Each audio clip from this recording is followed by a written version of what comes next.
Blaming others for your problems is a complete waste of time. When you do that, you don't learn anything.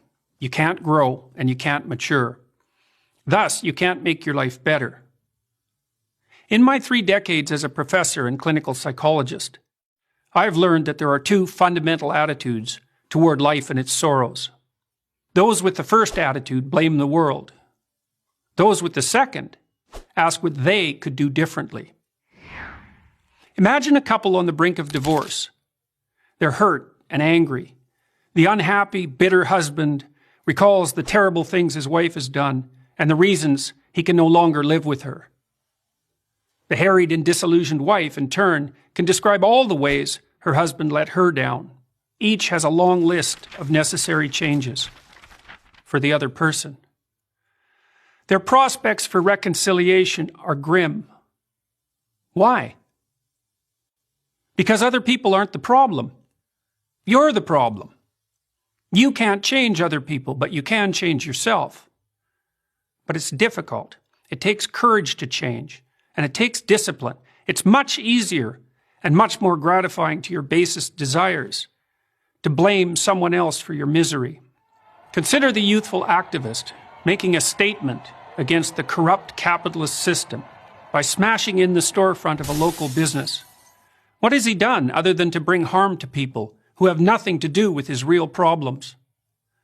The guilt, doubt, and shame he will inevitably feel in consequence will have to be suppressed so his beliefs can remain unchanged. And that suppression will do nothing but foster his anger and alienation. Now, there are people who seem to be consigned to a terrible fate, but most of us aren't. Most of us have a chance to make our lives better. But how? Start small. Ask yourself a few questions.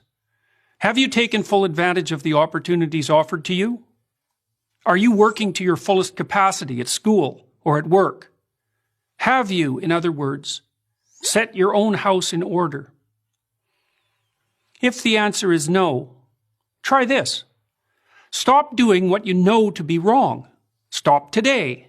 Don't waste time asking how you know that what you're doing is wrong. Inopportune questioning can confuse without enlightening and deflect you from action. You can know something is right or wrong without knowing why. Start paying attention. Do you procrastinate? Show up late? Spend money you don't have? It's not a matter of accepting some externally imposed morality. It's a dialogue with your own conscience. What are you doing that's wrong from your own perspective? What could you put right now? Get to work on time. Stop interrupting people. Make peace with your siblings and your parents. Diligently utilize everything you already have at hand. If you do those things, your life will improve. You'll become more peaceful, productive, and desirable. After some days or weeks or months of attentive effort, your mind will clear. Your life will become less tragic, and you'll become more confident. You'll start seeing right from wrong more clearly. The path in front of you will shine more brightly. You'll stop getting in your own way. Instead of bringing trouble to yourself, your family, and your society, you'll be a positive and reliable force. Your life will still be difficult. You'll still suffer. That's the price of being alive. But maybe you'll become strong enough to accept that burden, and in that fashion, even come to act nobly and with purpose. The proper way to fix the world isn't to fix the world. There's no reason to assume that you're even up to such a task. But you can fix yourself. You'll do no one any harm by doing so, and in that manner at least, you will make the world a better place.